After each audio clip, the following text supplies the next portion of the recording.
Good evening, campers, and welcome aboard the Starship Nightwish. I'm Commander Exorcist, and we just finished watching Frontier Unlocked, which is the monthly live stream that Frontier does to kind of showcase all of their IPs and, Planet Coaster, Planet Zoo. But they always finish with the big one, with their baby, with Elite Dangerous. And wow, we got more information. I think this was one of the more complicated breakdowns of an update that we have gotten in a very long time. And so this is one that we've wanted as well. So I think that there's one or two nuggets I think that are probably not good, but the rest of it, I mean, this was a phenomenal update for our game. And so what we're going to do is I'm going to go through, as you know, the partners, we get a little bit of an early access to be able to look at this information, kind of digest it. So I'm going to share some of the basics of what's coming as far as the engineering redesign, or I call it it's like a buff basically for engineering.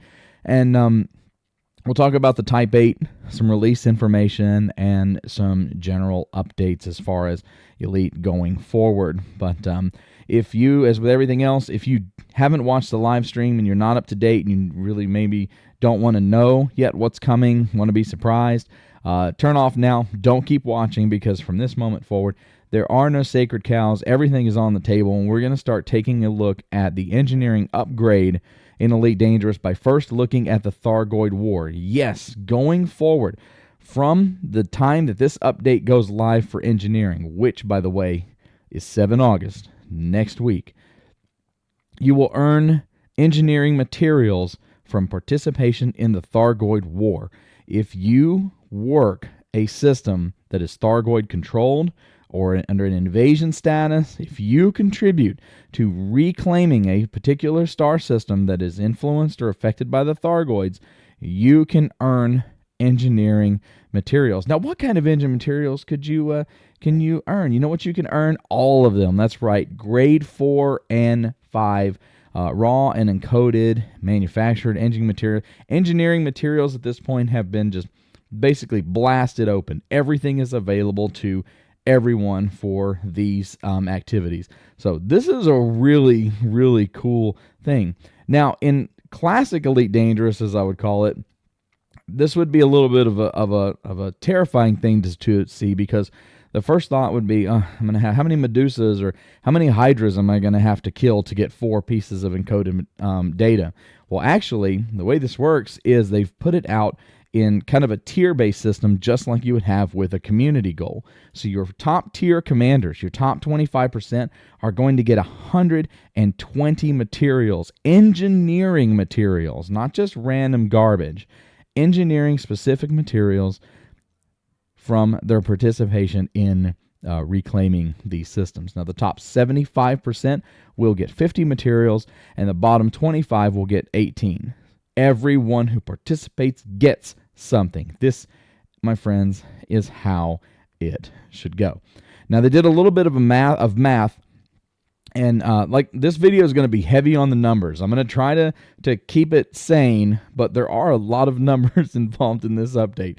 So just kind of bear with me as we talk a little bit about what it is, how all this stuff kind of fits together, and why it matters. So what they've done is they've taken a lot of the randomness out of the engineering, okay? Engineering is so random. It was random to the points of where you were trying to find materials in settlements or with missions or on surfaces or wherever, and you had that randomness. Well, then you went to the engineer themselves, and then you had a random roll that would, you cross your fingers and hope that you've got enough materials to be able to upgrade your stuff, especially with your ships.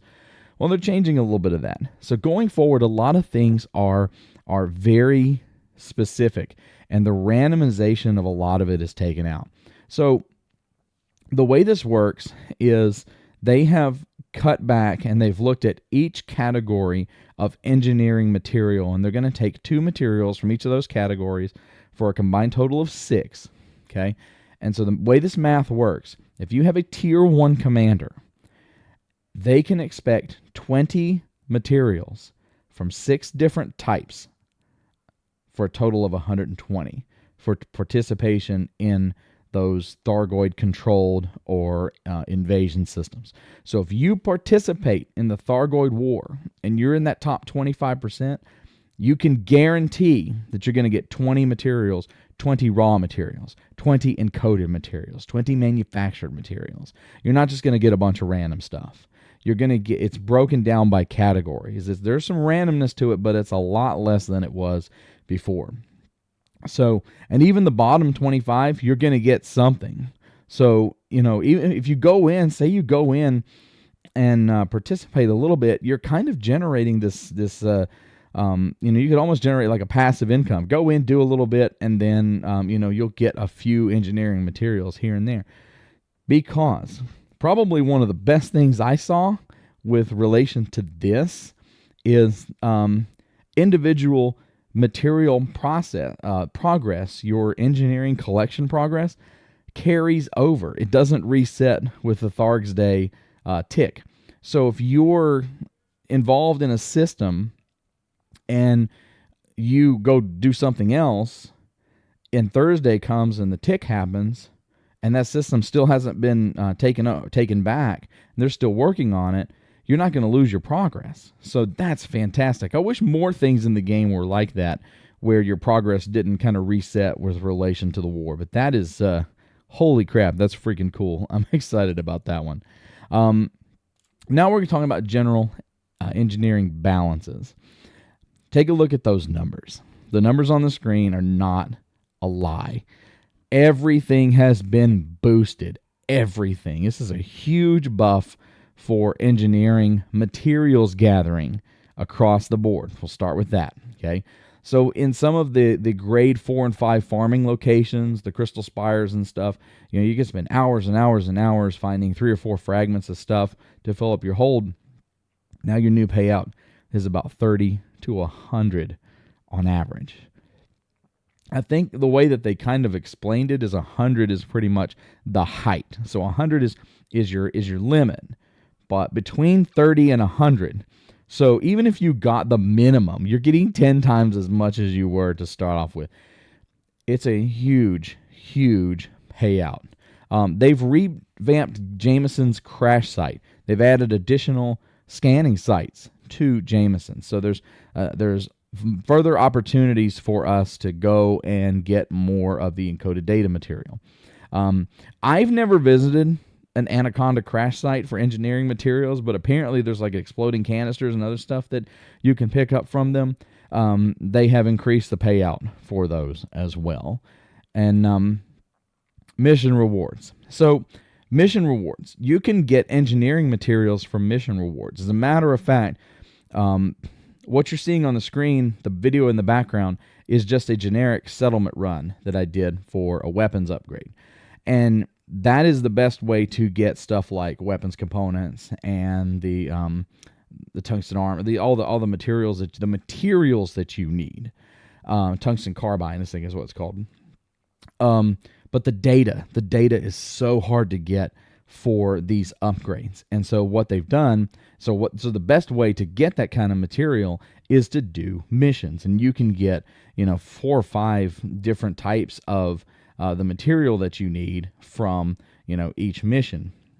Well, they've changed that, and so now the missions can get you up to 24 of the material that you need. I mean, that's phenomenal. That's insane, because there's very few things. There's a couple of things, but there's very few things that need 24 data materials. So a lot of these, all you'll need is 1, maybe 2 missions, and you're set for a very long time when it comes to upgrading your hardware. That's really freaking cool. But like I said, the on-foot part, being able to go down to a settlement surface and raid the lockers, that's a good way to get the materials aspect, but having the mission rewards boosted is going to be excellent for getting the data that can be really difficult to find. Now, this next one requires a little bit of experience with engineers, especially in the Horizons era and engineering ships and stuff like that, because they have changed the engineering upgrade method. And so in the past, you had to gather the materials, and you would gain reputation with the engineer, and then you would roll. It was like a random kind of spin of the wheel to upgrade whatever module it was in your ship. You could get 65 to 90% on this first roll, and then your next 3 rolls could be 1%, and you may not have enough materials to get to the next level. And so what they've done is they've changed the rolls for the engineering balances, and they're no longer random. Praise God for that, because what that does is basically each tier is a roll.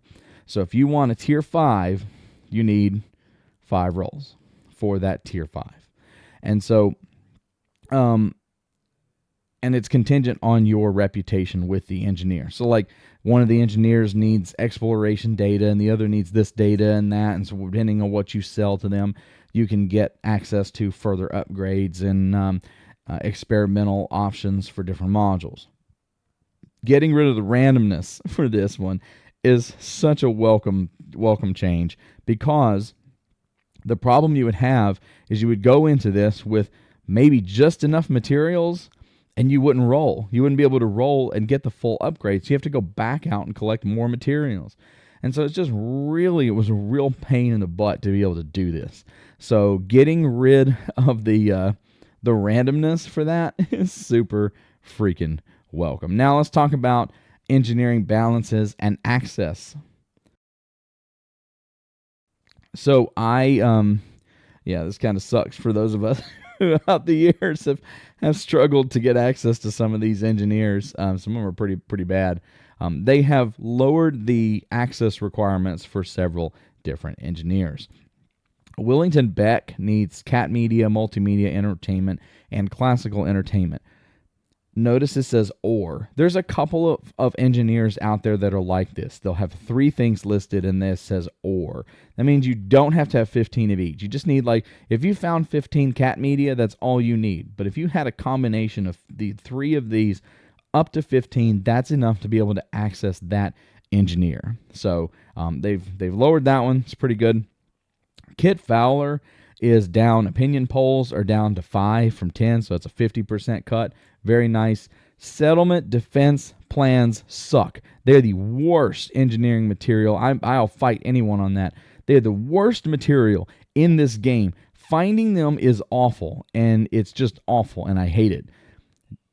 Hero Ferrari is down to 5 of them from 15. So I got so frustrated trying to find those things one time. I almost offered somebody like $5 million a piece to find one for me. So Hero Ferrari, Yard and Bond smear campaign, down to 5 from 8. So we got a couple of those, which is really cool. On foot suit capacity has been boosted. So we're just getting all kinds of numbers here. This is great. It just keeps getting better. So we've got the Maverick suit, which is going from 15 to 40. It can hold 40 goods, and the base. This is the base level, unengineered. Assets 30 to 60, and data 10 to 20. For some reason, the Maverick suit is like the only one that got a data increase. Everything else stays the same.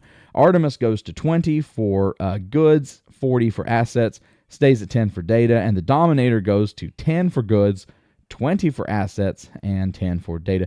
Dominator's not a good suit for running around and trying to collect materials. You can do that if you want. It's Elite Dangerous. You do what you do, but yeah, I don't recommend it at all. They didn't go into very specific details about this. I think this is something we'll learn here in the next week or so once the update goes live and we're able to take a look closer at what's going on in the game. But the recipes for Odyssey engineering themselves have been way reduced. So apparently our guns aren't going to require as many weapon components, and suits aren't going to require as much to upgrade. And the purpose of this seems like they felt that people were not engaging with the on-foot stuff because it required so many materials to upgrade your suits. I mean, even someone like me who loves doing on-foot stuff, I've done countless settlement raids to upgrade a single weapon. And it's nice. I like it. It's fun, but it does get boring and repetitive after a while. And so I think that they want, less farming and more fun is really kind of what I get. out of the sense of that. And so then let's talk about other stuff. So we got out of the engineering. So with engineering, basically what's happening is everything's getting a buff and the requirements are being lowered for pretty much everything from what I can see. The randomness is being taken out of a lot of the engineering aspects as far as ship upgrades, modules, and interactions with the engineers themselves. Thank God. I see nothing wrong with anything so far, at least based on what they are telling us. So some other stuff. So they did talk about the update for the names going forward. The names, take that back. The names of the updates. Now, I actually sent Frontier an email about this a couple of years ago. Once Odyssey had kind of got into a point where it was kind of stable, I feel like. I think that, Update 11 is boring. Update 16 is boring. Why not call it something cool? Like, why not pick a science fiction author or some kind of sci-fi thing or something space related? Call this the Artemis update, Call this the Voyager update or something that gives it an identity of its own instead of 12, 18. I mean, it's cool to see that Elite Dangerous has come a long way since, Odyssey Update 2 and 3. My God. But, and so it's nice. So going forward, we're going to see updates that are named after, like, this is going to be the Type-8 update. I'm sure we'll get stuff like, the coffee is better than tea every day update, which would be fantastic because that's true. And so, so that's just kind of a cosmetic thing. For nerds like me, that's exciting. I'm sure that you'll be able to look down in the bottom's corner and see whatever number they're on, 23, 24, or whatever. But, it's actually going to carry a name now, which shows that, in my opinion, to me, it says that the developers are really taking pride in the material that they're putting out. They're having fun with it. They're turning off a lot of this engineering nonsense and helping us to have fun in the galaxy again. And so I think they're taking a little bit more pride in it, and it's really good to see. It's almost like there's some fresh blood there or something. Type-8 will be available for ARCs on 7 August 2024. I think we're just going to have to get used to the ARCs thing. The whole pre-built, pre-early access whatever thing for ARCs, and there was a lot of back and forth in the community. Some people weren't happy. Some people were never happy. Some people liked it. It was very successful. Very successful. So anyone who's out there complaining about the early access for ARCs, you're screaming into the dark because it worked. They sold a lot of those from what I can tell. They're going to offer a pre-built Stellar version of the Type-8 as well, which will be available for purchase the same day. It's kind of like the starter combat version of the Python. This will be a starter trading ship with a little bit more longevity on it. Speaking of the Python Mark II arrives with this update on 7 August. I think I did a video yesterday. I think in my Taco Tuesday I said the 8th August. So 7 August is going to be the release date for that one. And it will be available for credits. So the early access period for the Python Mark II is gone. It will be officially available in-game to anyone who wants it. Anything else? There's a couple of other pre-built ships. I think a Beluga was on there that they had mentioned, or I think something like that. I really am. I'm not interested in the pre-built ships. I will maybe mention them occasionally, but I'm really not going to drive home the pre-built ships, if you catch my meaning. But if you're interested in that, come August 7th, look for the store to maybe fluctuate a little bit as the crew get the new ships loaded and the patch goes live for it's not update whatever anymore. It's the Type-8 update for Elite Dangerous and the engineering rebalance. I'm pretty excited about it. So everybody, that is all. I say that's all. That's a lot. It's a lot of information. And looking at Frontier's history with Elite Dangerous and how they've communicated with us versus now, holy crap. Like, we're getting so much information versus, new ship's coming soon.